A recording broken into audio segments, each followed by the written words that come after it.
Mario.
Bueno, buenas tardes a todos y a todas. Ayer decíamos en la apertura de las jornadas la importancia que tiene para una universidad pública enclavada en el conurbano bonaerense poder ser anfitrión de estas jornadas junto con las organizaciones que nos acompañan y la posibilidad de dar difusión por primera vez en ámbitos universitarios a discusiones que tienen que ver con el tratamiento, el futuro tratamiento legislativo de la ley de drogas y de uso de cannabis. En ese contexto de una universidad comprometida con el desarrollo de su territorio, con las necesidades de los habitantes de la región, que para nosotros es un orgullo poder presentar hoy en esta jornada al queridísimo juez de la Corte Suprema, Eugenio Zaffaroni. Es justamente en el contexto que ayer hablábamos de poder generar espacios de inclusión con calidad y sobre todo partiendo de una seriedad académica sobre la discusión de todos los temas en los que nosotros nos queremos comprometer. Así que, sin nada más, muchas gracias por estar acá, a todos ustedes, y muchísimas gracias a Eugenio por acompañarnos.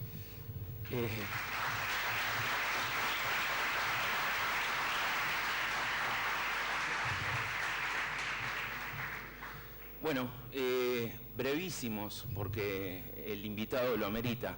Yo no voy a hablar de la extensa actividad académica, docente y dentro de la justicia del doctor Zaffaroni, porque todos la conocen.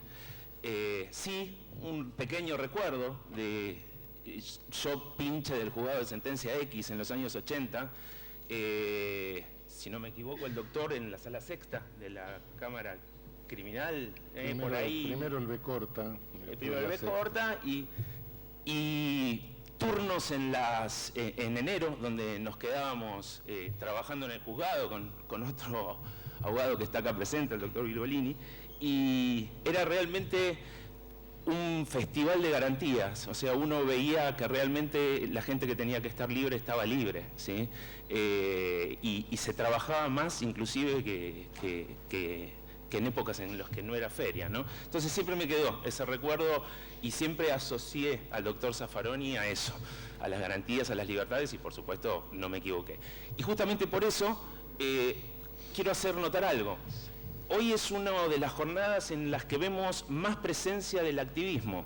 Vemos asociaciones canábicas, vemos a Alex Freire, vemos realmente gran presencia de gente que activa por las garantías y por los derechos. Y esto quizás sí sea una parte de lo que transmite el doctor Zaffaroni, que él no la ve, pero que todos nosotros la vemos mucho. Y es que él desde hace mucho tiempo es un emblema de la gente que milita por su libertad, por las garantías. Es la esperanza de la gente que está detenida por ser usuario simplemente. Y aunque parezca una exageración, para muchos es una especie de héroe, ¿sí? Entonces, nada, los dejo con él y que lo disfruten, ¿sí?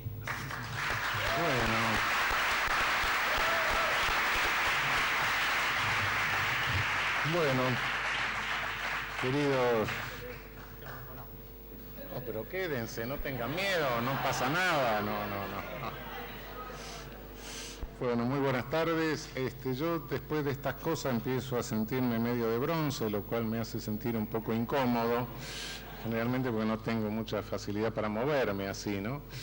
Y bueno, ya el riesgo es que cuando uno se empieza a sentir de bronce está más para el lado del arpa que del violín, ¿no? Pero en fin, trato de superarlo, no se preocupen. Realmente el poder punitivo, el poder represivo, tiene una cantidad de irracionalidades enormes de las cuales no voy a hablar en detalle, pero que todos conocemos de alguna manera. Y en el mundo contemporáneo se ha convertido en un ídolo, es decir, es una suerte de falso Dios.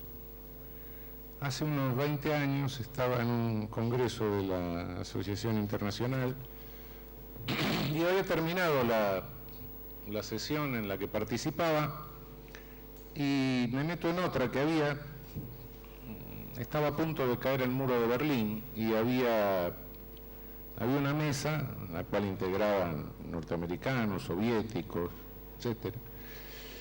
Y hablaban de la criminalidad nuclear. En un momento dado me caigo en la cuenta de algo y le digo a la persona que estaba sentada al lado mío, que era una socióloga canadiense, Ruth Morris, una gorda buenísima, que muy religiosa, cuáquera, murió de cáncer y jugaba con el cáncer, bromeaba, lo llamaba Henry. Y le digo, Ruth, ¿estoy entendiendo mal? ¿O esta gente no se da cuenta que si llega a haber un crimen nuclear no queda ninguno de nosotros para juzgarlo? Me dice, no, estás entendiendo bien, porque esto es una religión. ¿Cómo una religión? Sí, es una religión. Y si uno piensa todo lo que quieren resolver con el poder punitivo quieren salvar el Amazonas, con el poder punitivo quieren salvar toda la ecología del planeta, con el poder punitivo quieren evitar la fuga de capitales, con el poder punitivo quieren todo, resolver los problemas de tóxicos, resolver cualquier cosa, y el poder punitivo es lo más cercano a Dios, claro, es omnipotente. Reemplaza, es un falso Dios. Pero no es el becerro de oro, no, es de un material mucho menos noble que el becerro de oro. Y tiene, como toda idolatría, como toda falsa religión, tiene fundamentalistas, tiene fanáticos, y eso está asociado hoy a toda una construcción de realidad mediática que quizá no tenga tanta importancia en disuadirnos acerca de lo que tenemos que pensar de los problemas en concreto, pero sí de qué problemas tenemos que pensar, nos marca la agenda. Esto es la realidad mundial del poder punitivo.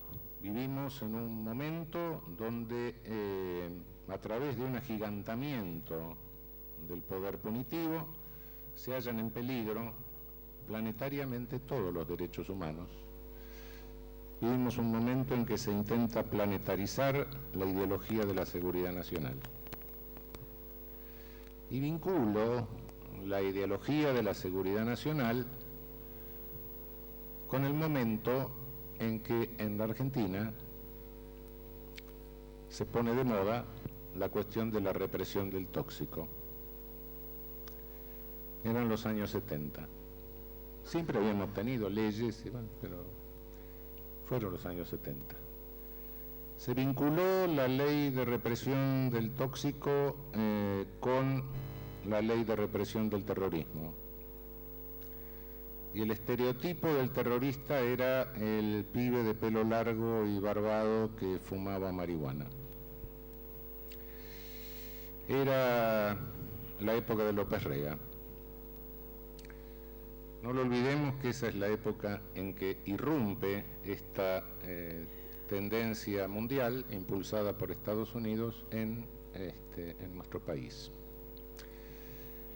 Desde el principio, algunos nos dimos cuenta del absurdo que era esto. Cuando llega la dictadura militar, hace algo que reclaman hoy los medios, algunos medios, no todos. Se baja la edad de responsabilidad penal de los menores, se baja a 14 años. La tenencia para consumo estaba penada sin posibilidad de excarcelación o de condenación condicional. En consecuencia se empiezan a llenar las cárceles de adolescentes. La propia dictadura militar tuvo que dar marcha atrás. y por propia disposición de la dictadura militar se volvió a subir el límite de responsabilidad a los 16 años. En tanto, cuando estuvo bajo, no sé cuántas personas habrán quedado estigmatizadas y cuántas de esas estigmatizaciones habrán condicionado futuras carreras criminales, lo ignoro.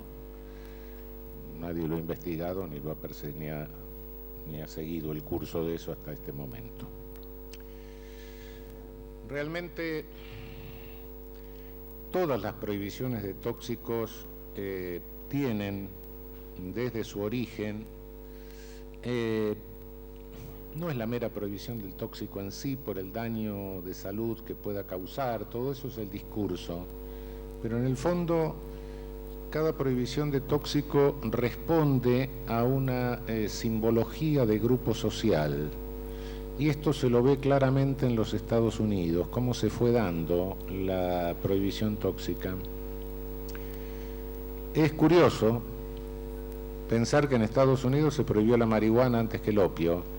Sí, claro. ¿Qué era la marihuana? Era el consumo de los inmigrantes y de los braceros mexicanos. Era la reafirmación del grupo originario norteamericano, del grupo que se consideraban los descendientes del Mayflower, de los grupos puritanos, frente a los inmigrantes que le disputaban el terreno. Era la reafirmación de su superioridad cultural sobre los otros. Vienen acá, pero nosotros somos los originarios, somos los superiores. Vienen ustedes con esta cosa, se la prohibimos. Y la propia prohibición alcohólica posterior respondió a lo mismo. La prohibición alcohólica de los Locos 20 respondió a lo mismo. No es una cuestión, ¿quiénes eran las viejas locas que rompían tabernas, etcétera? Eran viejas puritanas, sí. ¿Frente a qué? Frente a una inmigración constituida por italianos, por irlandeses, por alemanes, es decir, cultura católica y cultura luterana, cultura de la taberna, donde la virtud no está en la abstinencia, sino en la templanza. A veces no mucha templanza, pero no importa. Entonces era la reafirmación de la cultura puritana sobre aquella cultura invasora que consideraban. Esto, bueno, la prohibición alcohólica trajo todos los problemas que conocemos de los Locos 20, la formación de mafias, una simbiosis grave de criminalidad violenta con criminalidad astuta, etcétera. Todos conocemos los autitos de los intocables, etcétera, esas cosas. Con unos cuantos muertos y una cantidad de problemas bastante serios y una cantidad de tóxico de alcohol de mala calidad, de alcohol metílico que produjo una cantidad de muertos y de ciegos, etcétera. Al no poder controlar la calidad del tóxico, claro. Bien, esto es cómo fue evolucionando esta locura, esta irracionalidad a lo largo del siglo XX. Pero llega un momento dado, en las últimas décadas del siglo, donde el problema se complica más. Y se complica fundamentalmente con en lo que hace a nuestra región, con la cocaína. La producción de cocaína en la región tiene que orientarse necesariamente hacia el mercado consumidor, es decir, hacia el principal demandante. El mercado demandante es el mercado de Estados Unidos, fundamentalmente. Esto provocó o generó economías complementarias. Estas economías complementarias, llegó un momento donde hoy tenemos una tristísima realidad, que es la masacre en curso que está viviendo México. Se ha producido una división internacional del trabajo sumamente beneficiosa para Estados Unidos y sumamente trágica para México. Para México y para gran parte de América Central que sigue el camino de la cocaína. En la prohibición alcohólica de los años 20, la producción del tóxico tenía lugar dentro del territorio de Estados Unidos. La lucha por encontrar el mercado consumidor era dentro de Estados Unidos y la red de distribución operaba dentro de Estados Unidos y la renta quedaba totalmente dentro de Estados Unidos, con todos los problemas que eso generó. Hoy no, hoy la producción es afuera. La lucha por alcanzar el mercado consumidor se produce fuera de la frontera de los Estados Unidos. A esa lucha contribuyen los Estados Unidos vendiéndole armas a los narcos que se pelean por llegar ahí. Esto provoca una cantidad de muertes que se quedan fuera de los Estados Unidos, que da el lado mexicano. Y lo que hay adentro de Estados Unidos es una red de distribución bien aceitada, que funciona muy bien y en la cual queda la mayor parte de la renta, un 60% por lo menos de la renta queda ahí. El precio FOB de la cocaína cuando llega al consumidor tiene una multiplicación extraordinaria. Naturalmente, al quedar esa renta adentro, es una renta ilícita que tiene que blanquearse. Hay un organismo internacional que nos impone cómo tenemos que hacer las leyes nosotros, que se encarga de que el monopolio del lavado exista en el hemisferio norte, por supuesto, y también en Estados Unidos, es claro. De modo que el negocio es redondo, es una distribución internacional del trabajo donde México se queda con una parte menor, Latinoamérica, una parte menor de la renta, y los muertos. Estados Unidos se queda con la mayor parte de la renta, el negocio de venta de armas y el negocio del lavado de dinero y sin muertos. Si pensamos el balance que esto produce en materia de muerte, y yo siempre que pienso en criminología digo, bueno, sigamos el camino de los cadáveres, a ver qué pasa, de los cadáveres adelantados, no de los otros que se mueren cuando tienen que morirse. El balance no puede ser más desastroso.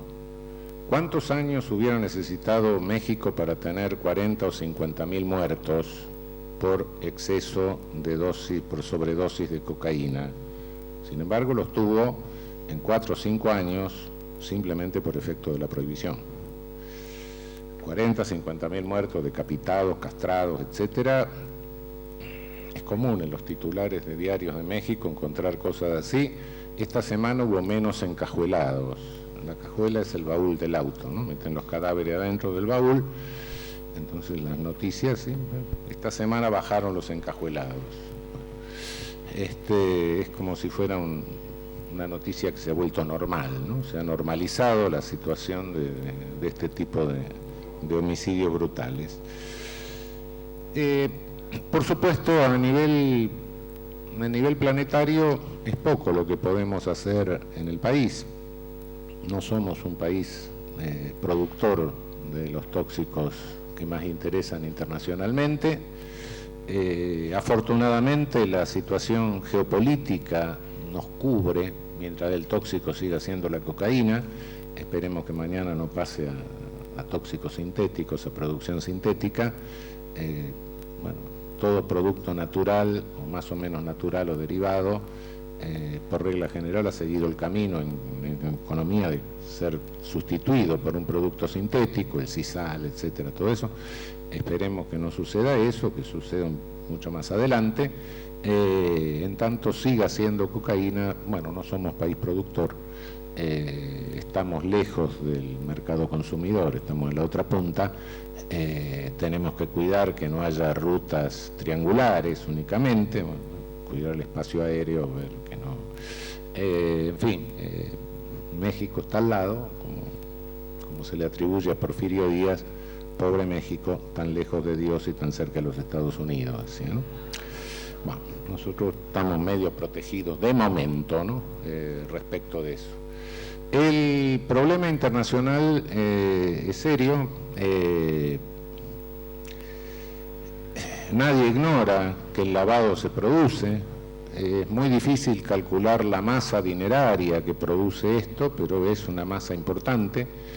Se habla de 500.000 millones de dólares, otros hablan de un millón de millones de dólares. Si pensamos en eso, son cifras que nos podemos escribir los números, sí, los podemos escribir con ceros, pero son números inimaginables prácticamente. Sea como sea, cualquiera sea la evaluación que se haga sobre esta masa dineraria, es una masa que todos los años se incorpora al circulante mundial de plusvalía de servicios. Cuidado, que no es plusvalía de cosas, de productos, es de servicio de distribución. Ese es el asunto. Esto por supuesto que es inflación a nivel mundial, si no cabe la menor duda, pero ¿cuál sería el efecto de una eventual liberación del precio de los tóxicos a nivel planetario? ¿Y es posible hacer esto? No lo sé, yo hablo hasta donde puedo hablar, hasta lo que más o menos sé, no mucho, pero algo. El resto no sé, no soy un macroeconomista como para decir cuál puede ser el efecto que puede producir una caída vertical del precio de los tóxicos a nivel internacional. Tampoco sé siquiera cuál es el efecto que puede producir en nuestras economías, en las economías de algunos de nuestros países andinos. En la economía mundial hay dos posiciones a este respecto. La posición de los Chicago Boys, de los economistas ortodoxos, así llamados, que sostienen que no pasaría nada y que esto se iría a ahorro. Yo a veces, cuando me encuentro al lado de ellos, diciendo que, coincidiendo sobre la legalización, digo, si estos tipos me dicen esto, porque algo está equivocado. Creo que estoy sentado en el lugar errado.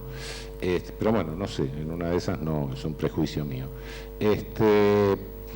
Por el otro lado están los neokeynesianos que dicen, no, cuidado, esto produciría una recesión a nivel mundial bastante importante.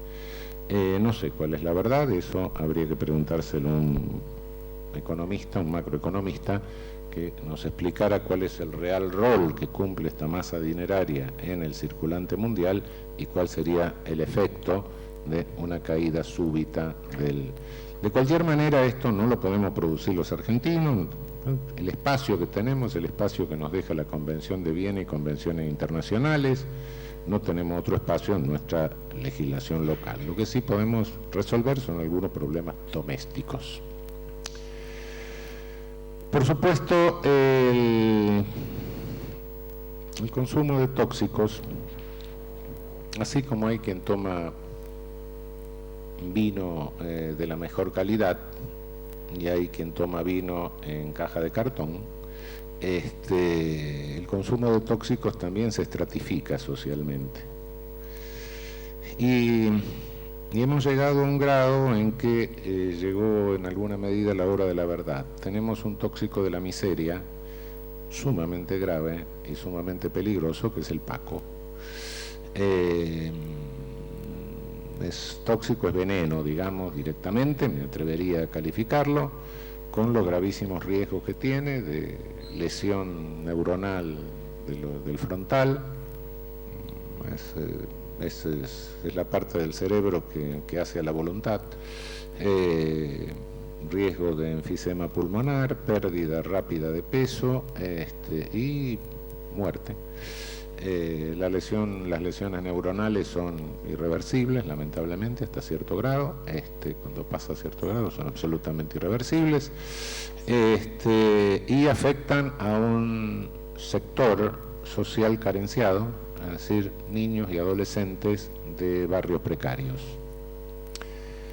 Los medios masivos de comunicación, cuando se ocupan del problema, lo que quieren mostrar es el pibe consumidor de Paco cometiendo delitos gravísimos. No hay. Por regla general no hay. El consumidor de Paco no está en condiciones de cometer muchos delitos. Es un marginado dentro de la marginación.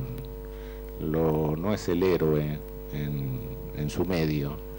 Los demás pibes del medio lo marginan. Lo patean, tiene que dormir en los pasillos, no lo pueden tener en la casa porque se roba todo para tratar de vender algo, y los delitos que puede cometer puede que haya alguno, pero no está en condiciones de cometer un delito muy elaborado, por supuesto. Este es un problema tan grave que, como problema en sí, los medios masivos no le dan mucha importancia, salvo la proyección de este estereotipo, falso, por supuesto. No se le presta la debida atención porque afecta a un sector carenciado, responde a una lógica que es la lógica de control, de excluidos, que predomina en el mundo a partir de Estados Unidos en este momento. Cuidado, cuando hablo de Estados Unidos no crea que yo tengo un brote anti-yanqui, no, eso me pasó hace muchos años. No, porque a veces uno puede creer que tiene una regresión juvenil y entonces me dio el brote. No, Estados Unidos fue un país normal en su sistema penal hasta hace unos 30 años y tenía algunas cosas admirables que son, por ejemplo, todas las penas no privativas de libertad, todas las técnicas de cumplimiento de pena no privativa de libertad, la probation, los asistentes de prueba, los inspectores de prueba, etcétera, que todos lo mirábamos en el mundo diciendo, bueno, esto puede ser una cosa interesante. Incluso en el año 1972 su Suprema Corte declaró inconstitucional la pena de muerte. Hubo como 10 años que no se aplicó pena de muerte, una moratoria por efecto de la declaración de inconstitucionalidad de la Corte, hasta que después llegó el nunca bien recordado Nixon y empezó a poner otros delincuentes ahí en la Corte, otros monstruos, y bueno, se volvió. Pero no, realmente no es eso. Me estoy refiriendo a la política de las administraciones republicanas a partir de los años 80 en adelante. Ese es el fenómeno. Y todos los datos que doy no son datos que los inventé yo ni me los contó Fidel Castro, sino que son datos de mis colegas norteamericanos, los criminólogos norteamericanos. Bueno, lo cierto que a partir de esta política de tipo Estados Unidos, ¿qué es lo que hace?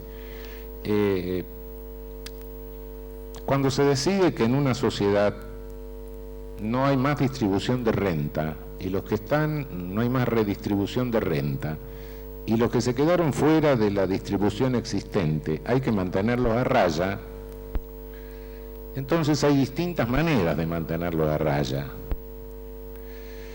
Una de las maneras de mantenerlo a raya es una prisionización masiva, que es lo que está haciendo Estados Unidos. Rusia fue siempre la campeona de la prisionización. Ahí resulta barato porque lo mandan a Siberia al tipo y chao, de ahí no se puede escapar. Estados Unidos la pasó. En estos últimos 30 años pasó de lejos a Rusia. Superó todo, quintuplica el índice de prisionización del mundo, la media mundial. Una cosa loca.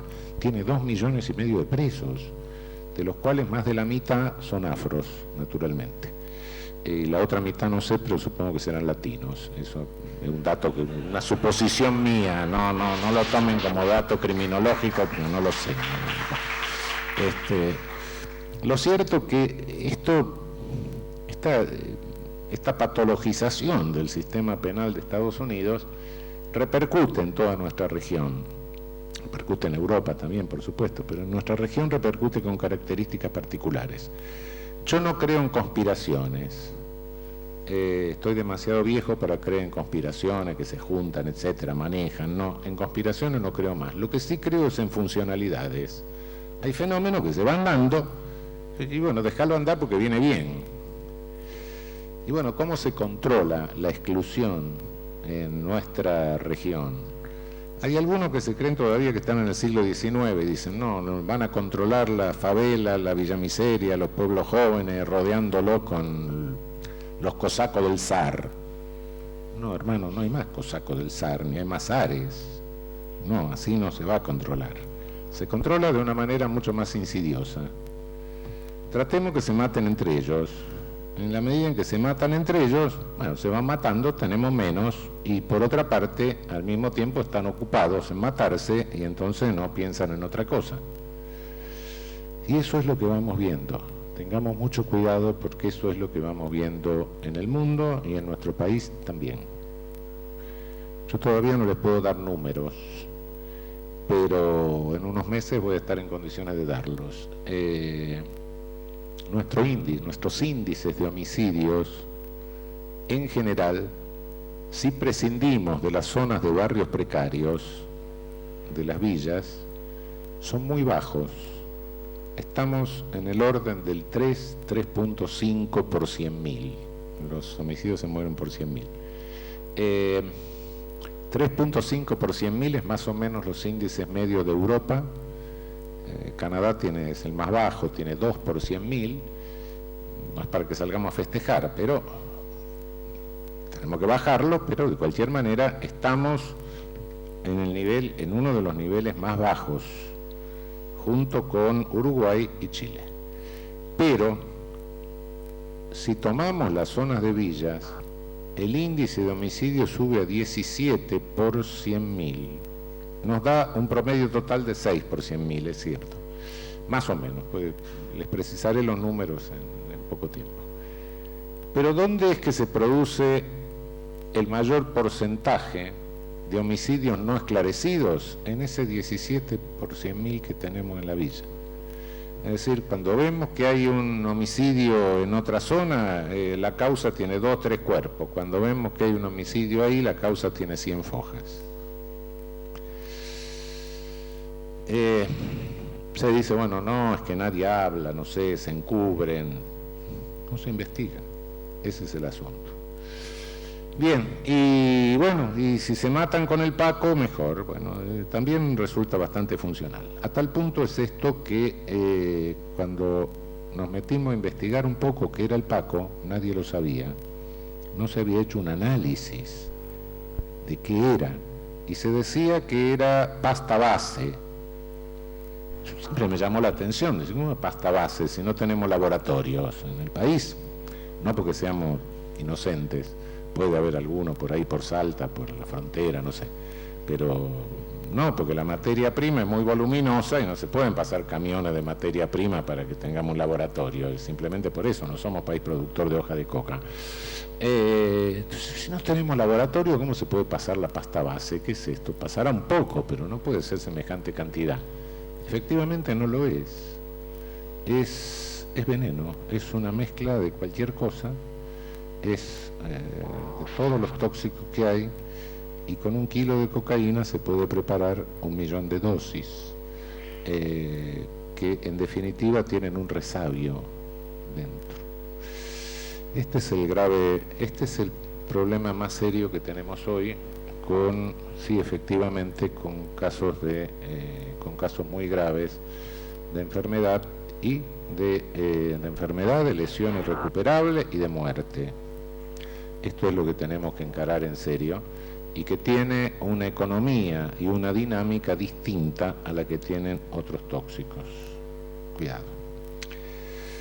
El otro problema de la criminogénesis. Tóxico criminógeno por excelencia en el país sigue siendo el alcohol y nunca dejó de serlo. Con una característica: el alcohol no necesita tener que el sujeto sea dependiente. Hay pocos dependientes de alcohol, pero basta con una intoxicación aguda. Y de todos no puedo dar números, pero me pasan por la mano la mayor parte de las condenas graves por delitos graves que se cometen en el país. Todo el mundo quiere ver si la pegan la corte, entonces llega y pasan toneladas. No veo virtualmente delitos cometidos bajo los efectos de otro tóxico que no sea el alcohol.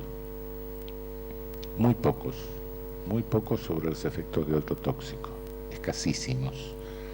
Y más, hasta diría que bajo los efectos de otro tóxico tengo que presumir que algo puede haber, porque no queda claro.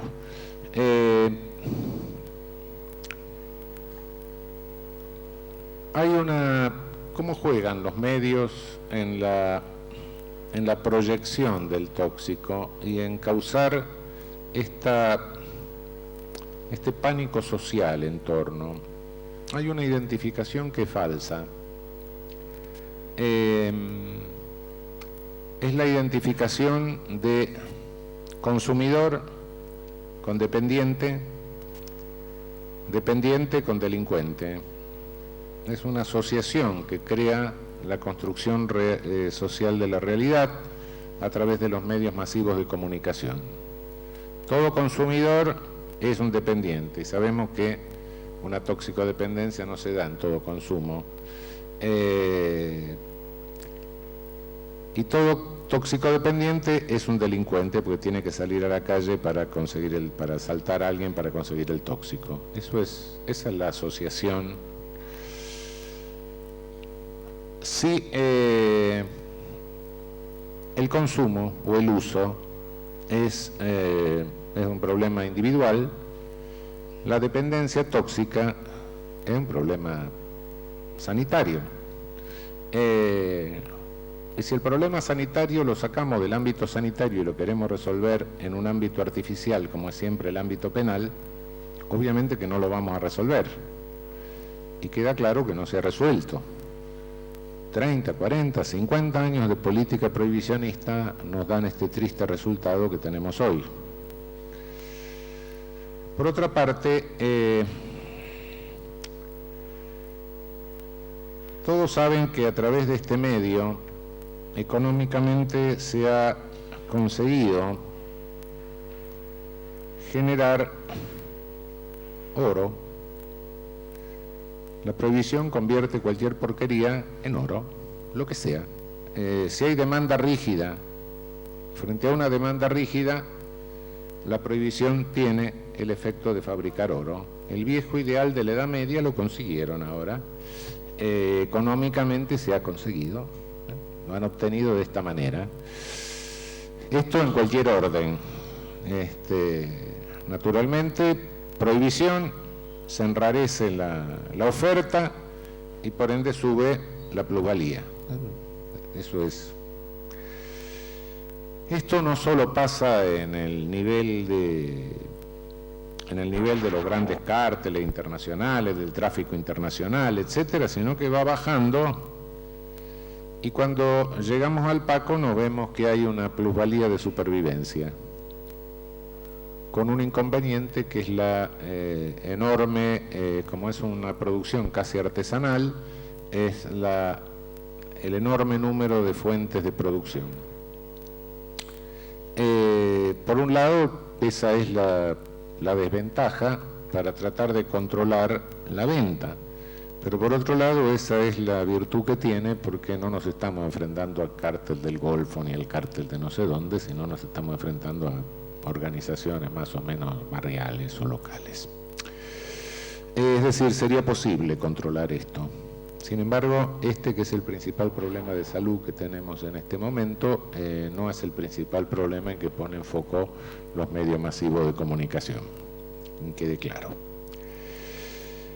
Desde el punto de vista jurídico penal, hace unos cuantos años que vengo sosteniendo la inconstitucionalidad de la punición de la tenencia de cualquier tóxico para propio consumo.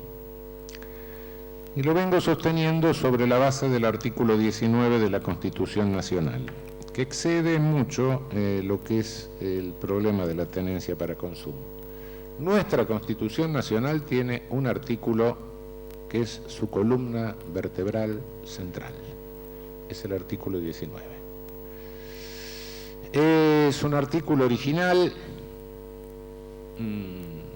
viene o proviene de las anteriores constituciones.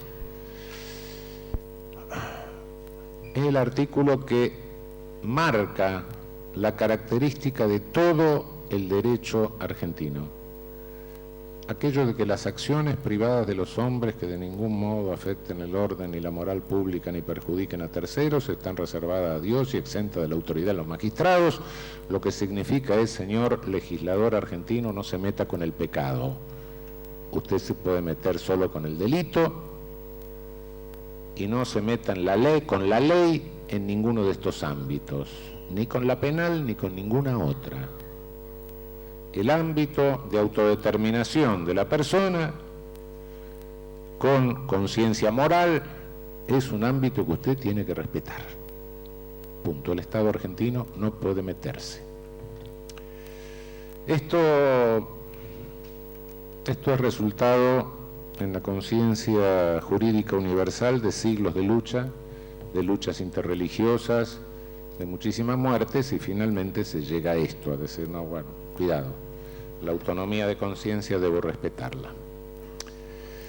Por otra parte, es el Estado que permite el mérito moral. Hay una frase de Gustav Radbruch, filósofo alemán, antinazi, que parece paradojal. El derecho es moral justamente porque es la posibilidad de lo inmoral. Efectivamente, un derecho que impone una moral impide el mérito moral. Si yo hago algo porque me están amenazando, no tengo ningún mérito.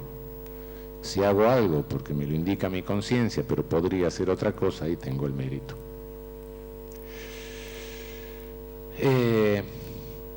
Ese límite es lo que caracteriza que tengamos un derecho personalista y no transpersonalista, es decir, un derecho al servicio de la persona y no al servicio de cualquier otra cosa que esté más allá de la persona,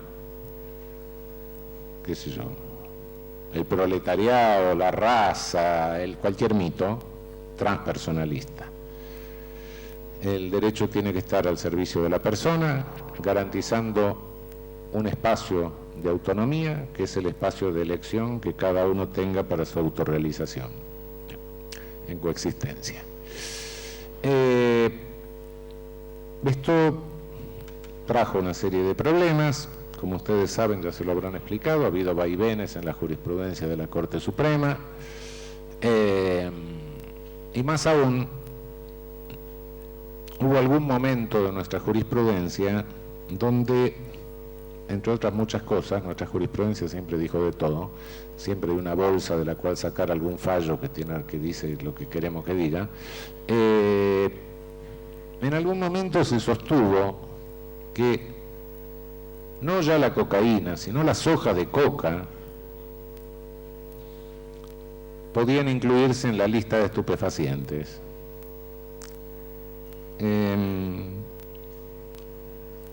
La lista de estupefacientes es una ley penal en blanco. ¿Qué se llama una ley penal en blanco? Es una ley penal que establece la pena, pero que tiene que ser, la prohibición tiene que ser completada con un acto de otro poder del Estado. Hasta qué punto esto es constitucional es bastante discutible, pero no importa. Se aceptan que hay leyes penales en blanco y la ley penal se completa con la lista de estupefacientes que se elabora en el ámbito del Ejecutivo.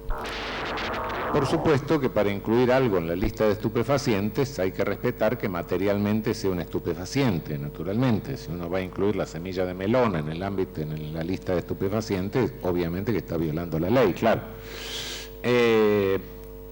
Y sí, pueden incluir la cocaína, pero no la materia prima de producción de la cocaína. Eso fue lo que incluyeron a lo largo de muchos años, hasta que finalmente se logró que en la ley específicamente se diga que eso no se puede incluir. Tenemos por lo menos 2 provincias donde se coquea y donde eso está culturalmente incorporado. Por otro lado, la irracionalidad era total. La cantidad de cocaína que a través del coqueo puede llegar al torrente sanguíneo es ínfima, porque va filtrada por el hígado, claro. El clorhidrato de cocaína se aspira o se inyecta, el otro se filtra. Y por otra parte, para hacer 1 gramo de clorhidrato de cocaína se necesita 1 kilo de hojas de coca. La práctica del coqueo nunca se ha demostrado que sea dañina. Las experiencias que se han hecho desde hace muchos años en el Instituto de Patología Regional del Noroeste tomando 100 personas con muchos años de coqueo y otros 100 que no coqueaban, los dos de la policía, haciendo análisis a uno y a otro. Los que coqueaban le encontró un poco menos de colesterol y nada más. Es obvio que naturalmente hay toda una fábula de que, claro, el coqueo no se alimenta, etcétera. No, claro, si alguien no come y se lo alimenta con hoja de coca, se va a morir, eso está claro, no me cabe la menor duda. No tengo...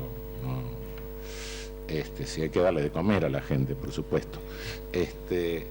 Bueno, estas son las irracionalidades que se han venido cometiendo con graves consecuencias ya de tipo institucional, serias consecuencias.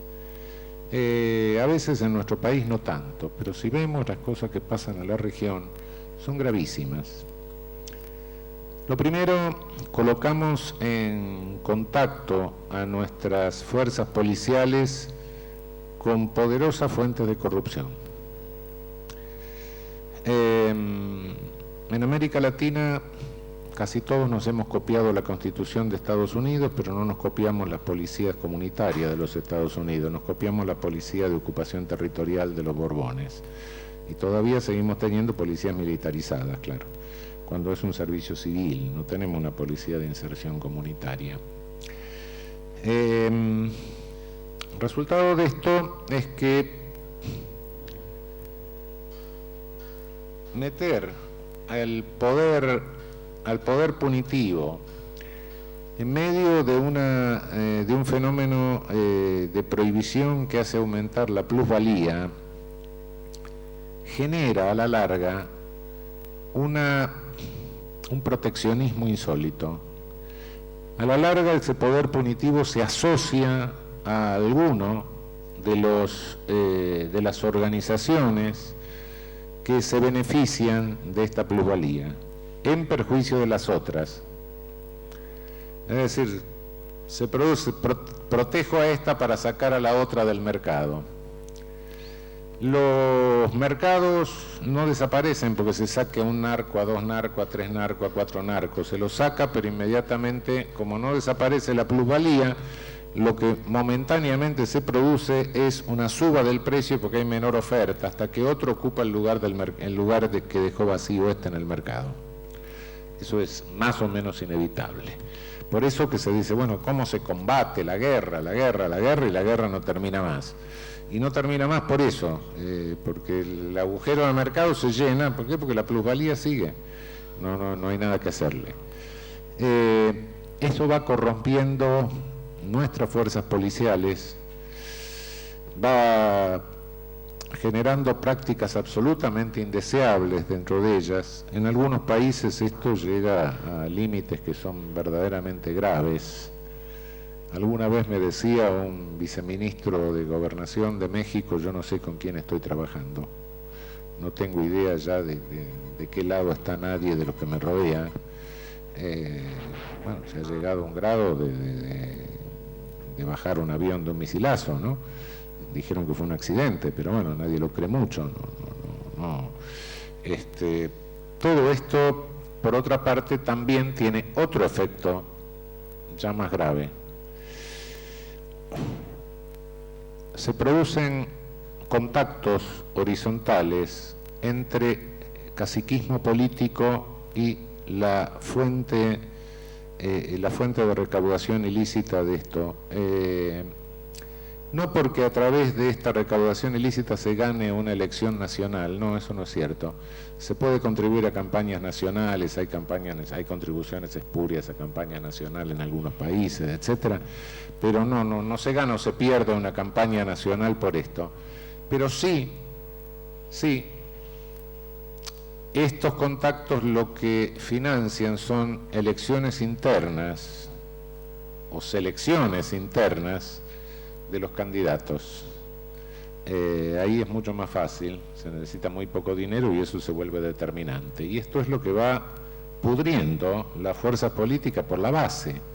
Es el grave problema que se produce en algunos de nuestros países, de los países de nuestra región.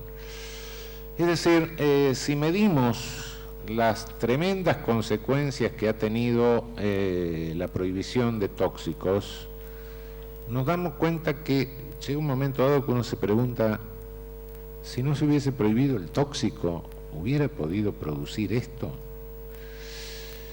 Y creo que no, y creo que habría menos muertes incluso. Si tenemos muertos por sobredosis de cocaína es porque el sujeto que compra cocaína nunca sabe qué contenido de pureza tiene, y en consecuencia de repente se pasa y se va para el otro lado, o se descerebra. No tenemos control de producción de calidad, y el consumo existe.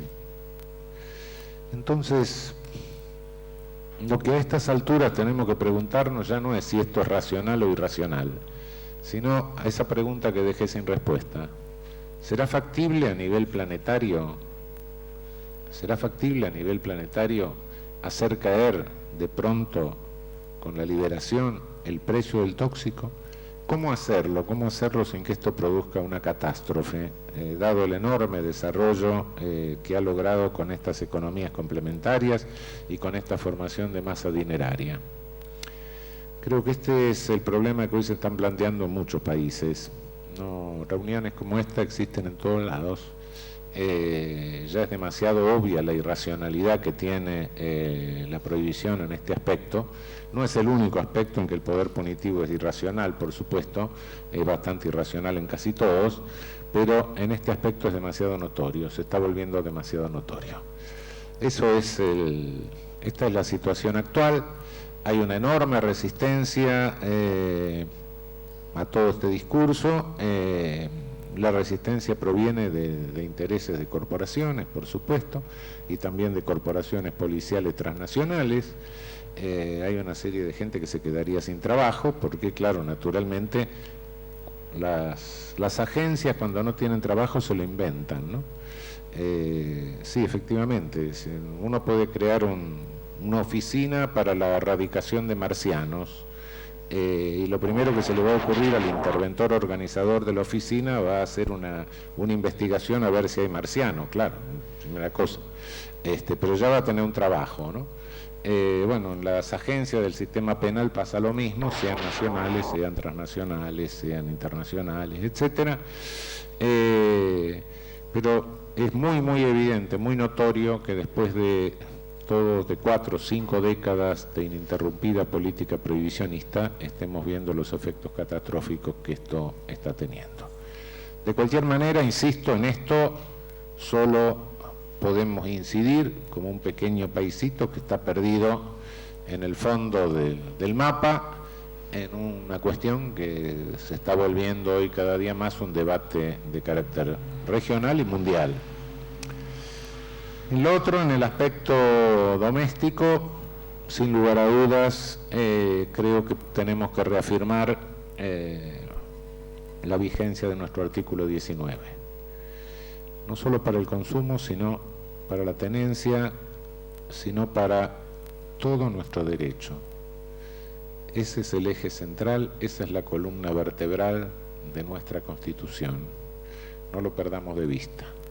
El día que perdamos de vista eso, estamos perdiendo de vista lo que es toda la función del derecho y del Estado en nuestro país. Parece mentira que esa pequeña frase sea la que ha definido con mayor claridad el rumbo que desgraciadamente no siempre ha tenido nuestro derecho ni nuestra jurisprudencia. Defendámosla con todo lo que podamos, no solo por esto, sino por todo, por nuestra autonomía, por nuestra dignidad de personas, por nuestra dignidad de seres pensantes y nuestra dignidad de seres dotados de conciencia moral. Muchas gracias.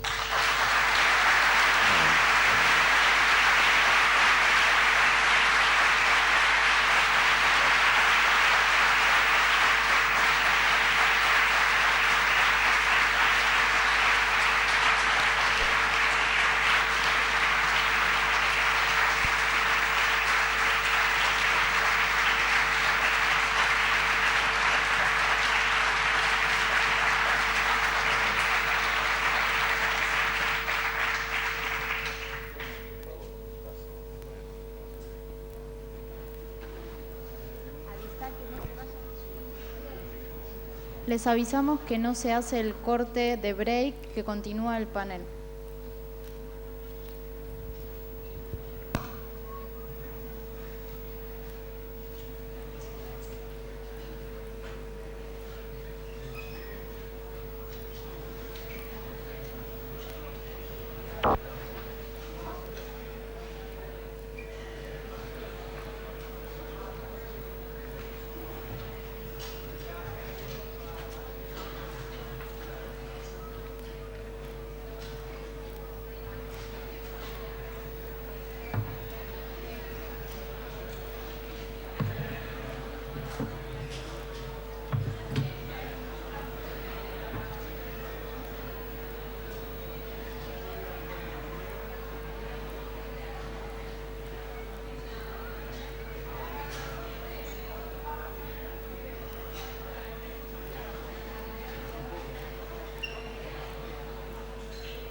Este pasillo derecho, cruzás un pasillo así y enseguida a la derecha.